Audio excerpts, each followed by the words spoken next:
Ang aking punto dito, dapat sigurado ka sa date. Magpapatunay ka dito tapos hindi ka man lang sigurado kung kailan.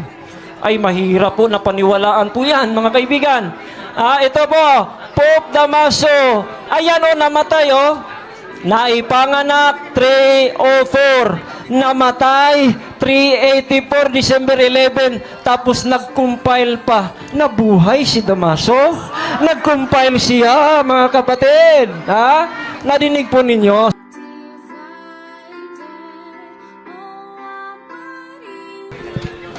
Okay, time.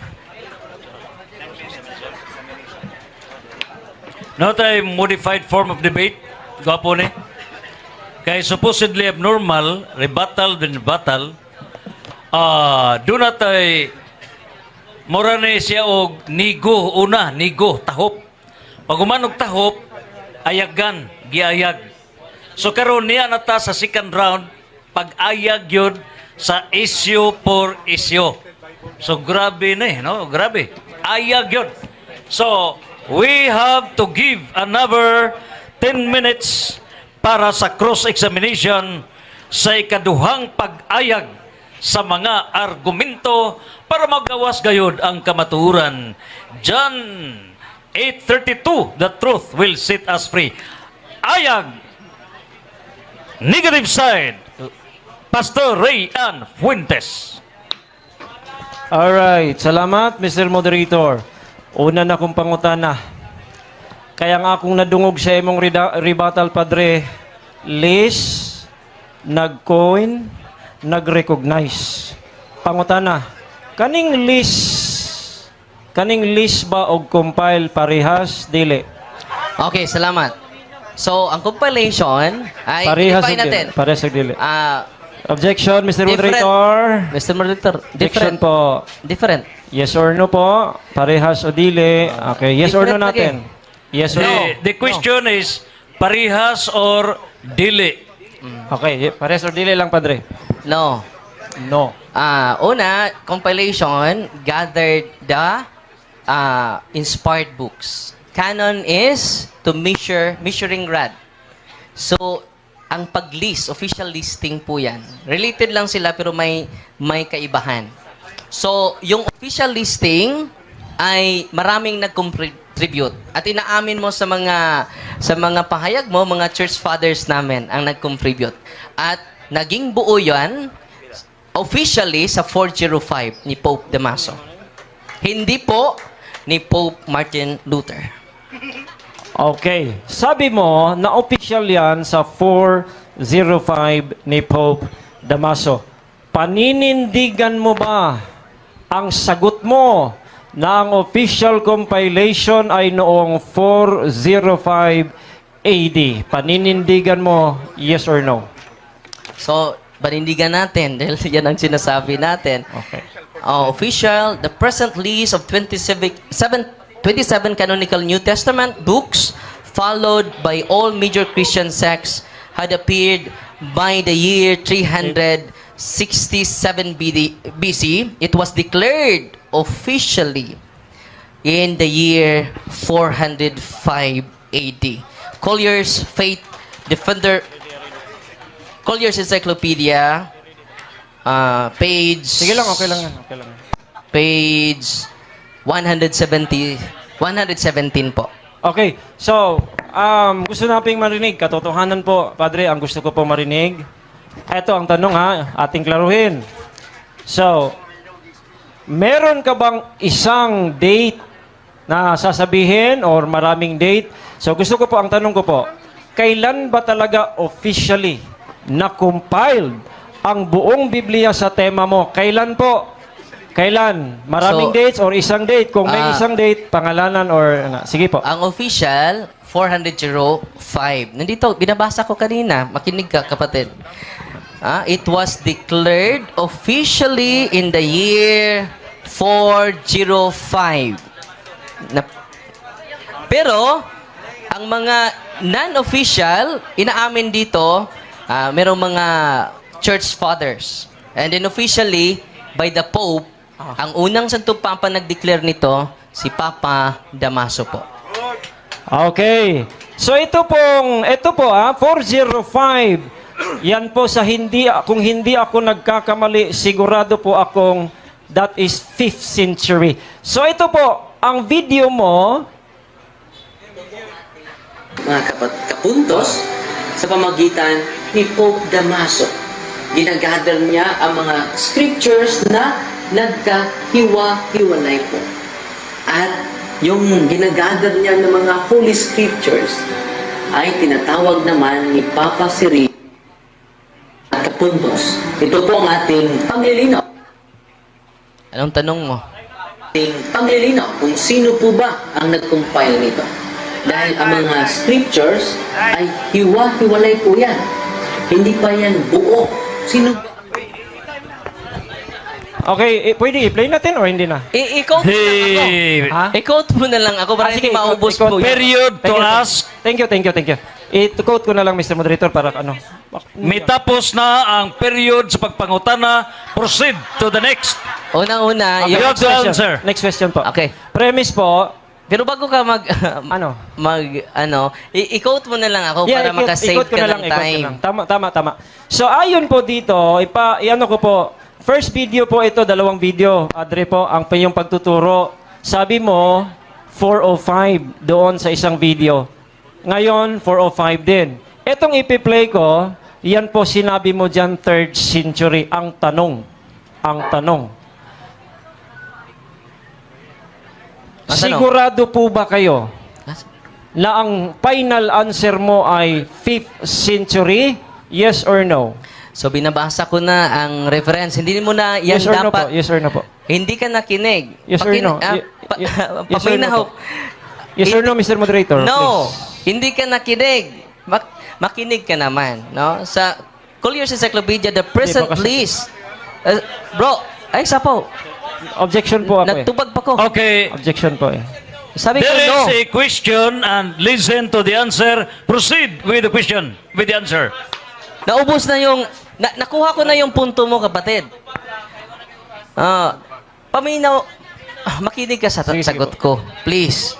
Proceed with the answer. The present list of 27 canonical New Testament books, followed by all major Christian sects, had appeared by AD 367. It was declared officially in the year 405. Sabi niya, anong totoo? 3rd or 4th? Hindi ka nakinig sa reference ko. Officially 4th century, but there are preceding council na na-declare sa Laodicea. Okay, time na po. Sa Sabi 3rd mo, century. ang binasa mo, officially nag-declared. Tanong, kanina tinanong kita, parehas ba yung list at saka compile? Sabi mo, no. Ngayon, yung pag-declared at saka pag-compile, parehas o hindi? So, ang pag-declared at pag-compile, ang dinideclare nila ang na-compile. Parehas po, Kaya- hindi. Objection po, Mr. Moderator. Parehas ba? May Yes, yes.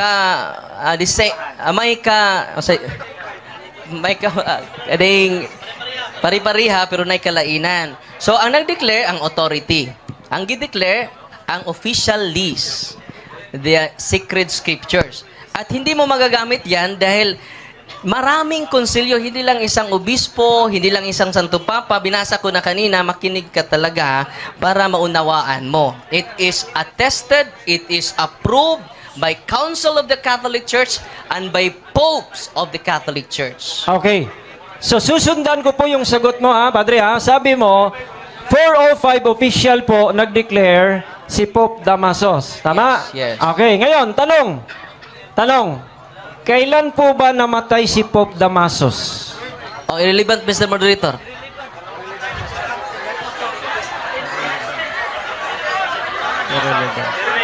Mr. Moderator, irrelevant. Question. Okay, proceed with another question. Objection, Mr. Moderator. Date po ang ating sabi kasi 405 daw official nag-compile, Mr. Moderator. So ang tanong ngayon, kung totoo ang kanyang pahayag na si Damasus, kailan ba namatay? Kasi patutunayan ko sa kanya, 4th century, patay na si Damasus. So ngayon, pasagot mo, Mr. Moderator. The speaker is given time to answer, but if the speaker never have to answer, then reserve your further rebuttal or Next special question. remarks on your conclusion. Proceed. You have the right to answer, Father. Una, nandito na naman sa kanilang standard difference, mga kapatid. Na? No? Na, nandito. Council of Trent, quoted by, excuse muna ha. So, una, maraming konsilyo ang re-attested, confirmed, and declared sa Biblia. And officially, during 405, inspired by Pope Damaso through Saint Jerome. Okay, again. Kailan nga ba siya namatay? Kasi nga, siya yung pinaratangan mo eh. Siya daw yung official na nag-compile 405. Eh, ang sabi ng reference, 384 lang po siya na buhay. Kaya ngayon, tanong, kailan po namatay si Damasus? Okay. Relevant yan na tanong. So, sasagot lang ako sa document, no? It was declared officially in the year 405. So, Okay. Time is up.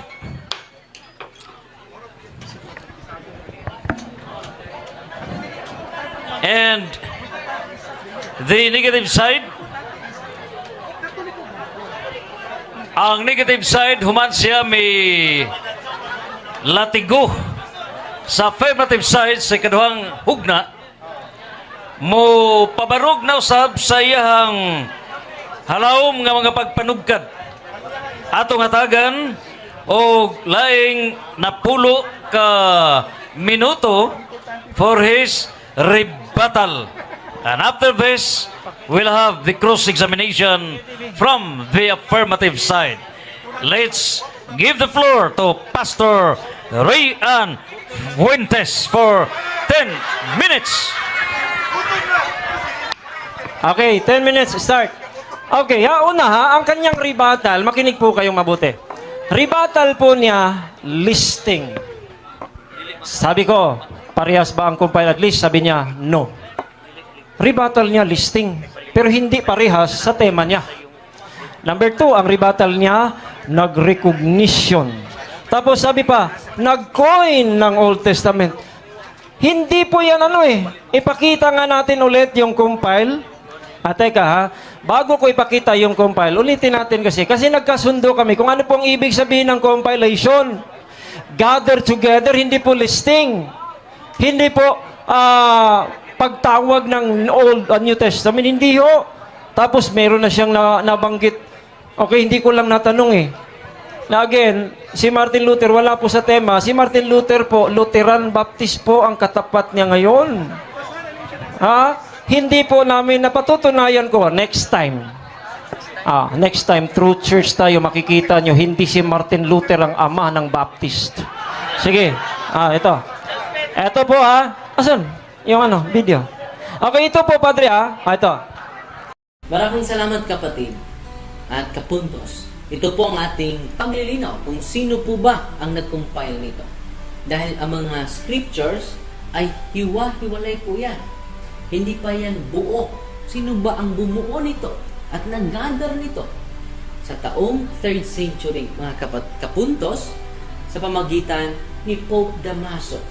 Ginagather niya ang mga scriptures na nagkahiwa-hiwalay. Kailan? Narinig nyo? Kailan? Narinig nyo? 3rd century. Ano po ang 3rd century? 201 to 300 is 3rd century. Ngayon, 405, that's 5th century.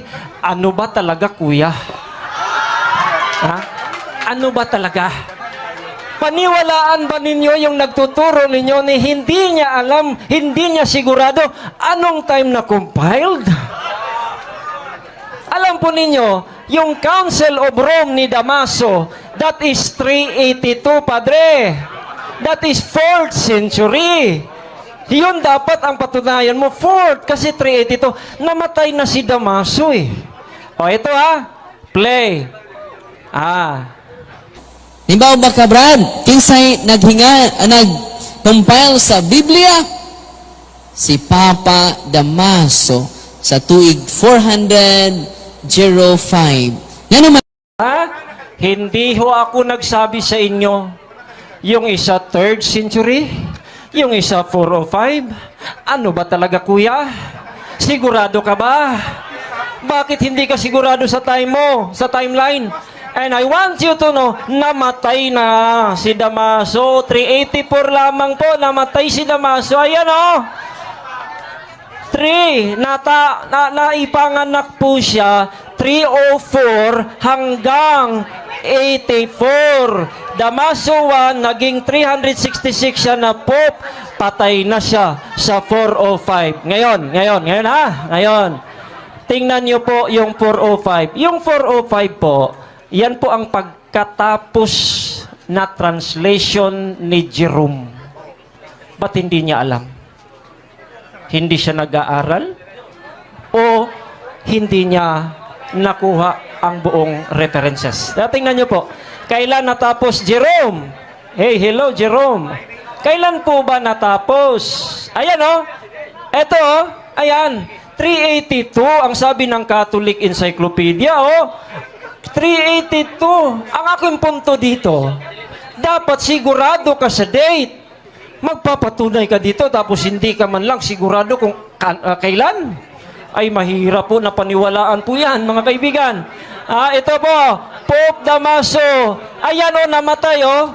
Naipanganak 304. Namatay 384 December 11. Tapos nag-compile pa. Nabuhay si Damaso.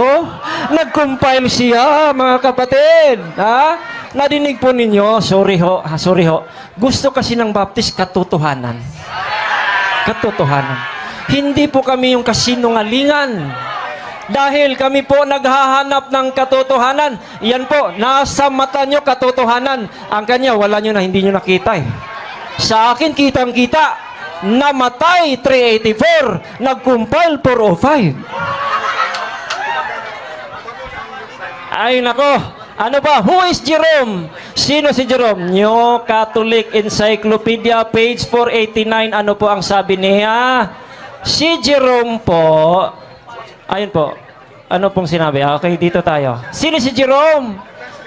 Si Jerome po ang nag-translate ng tinatawag na Vulgate galing sa Old Latin. Ibig sabihin, meron ng Old Latin bago kay Jerome. Yun ang kanyang kinunan ng reference para siya mag-translate kasi nga, meron ng Old Testament, may New Testament bago ni Damasus, bago kay Jerome. Ngayon, ang sabi niya kanina, pinagpilitan niya sa akin, Eusebius. Pero, ang kanyang itinuturo, 2 video, Damasus. Nagkontrahan pa sa date, patay pa si Damasus, nagkontrahan pa sa tao. Sino ba talaga? Eusebius? Compiled eh. Sino nag-compile ng buong Biblia? Ibig sabihin, Padre, pag-compile ba ni Eusebius, hindi pa kumpleto? Mag-compile ulit si Damaso? Dapat may fixed date ka kung kayo po talaga nag-compile.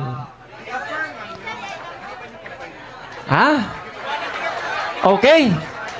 So, ibig sabihin, tingnan niyo po. Tingnan niyo Catholic book, award-winning. The Apostle and their followers nag-compile sa New.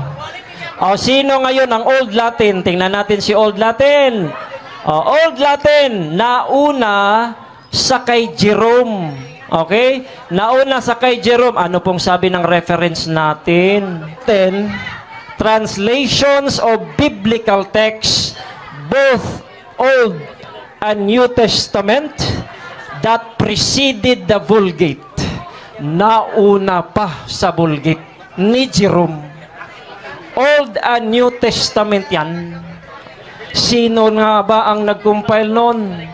Catholic Encyclopedia. Ito yan po, dyan po nakabase si Jerome. Ayan The production yung nauna kay Vulgate, ayon sa New Catholic Encyclopedia, sino raw? Sino? the work of unknown writers. Catholic Encyclopedia. Kaya nga, palasi. Huwag mo akong pasasagutin ng isang tao. Ano na nga sabi ng encyclopedia mo? Pangangalanan mo pa. So, meron ng Old Testament, meron ng New bago kay Jerome, bago kay Eusebius, bago kay Damasus. Kaya, hindi ho kayo ang nag-compile ng buong Biblia. Hindi ho. Hindi. Malabo pa sa sabaw ng pusit.